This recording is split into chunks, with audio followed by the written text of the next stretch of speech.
Berhenti, hop, berhenti. Hop, berhenti. 4 orang. Berhenti. Mobil, naikin ke mobil.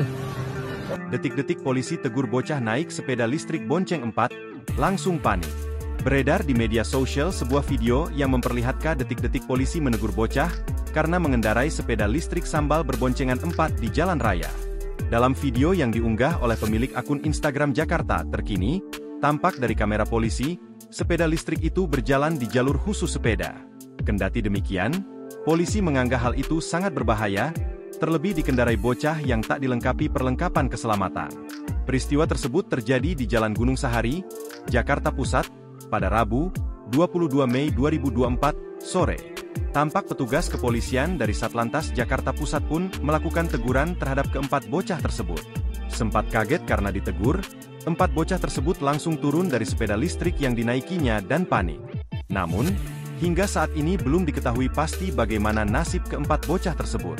Dilansir arikompas.com, menanggapi hal ini, Budianto, pemerhati masalah transportasi dan hukum, mengingatkan bahwa sepeda listrik tidak boleh dipakai di jalan raya. Ia menjelaskan, penggunaan sepeda listrik diatur dalam Pasal 3 Permenhub No. 45 Tahun 2020.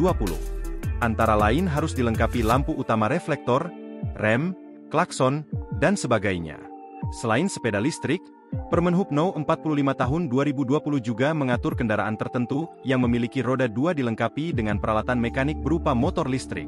Kendaraan lain yang masuk dalam kendaraan tertentu, seperti skuter listrik, hoverboard, sepeda roda 1, otopet, dan sebagainya. Pasal tersebut juga menyebutkan bahwa sepeda listrik tidak boleh dioperasionalkan di jalan raya, dan kecepatan tidak melebihi yang ditentukan. Selain itu, pengguna sepeda listrik tidak boleh membawa penumpang dan pengendaranya minimal berusia 12 tahun.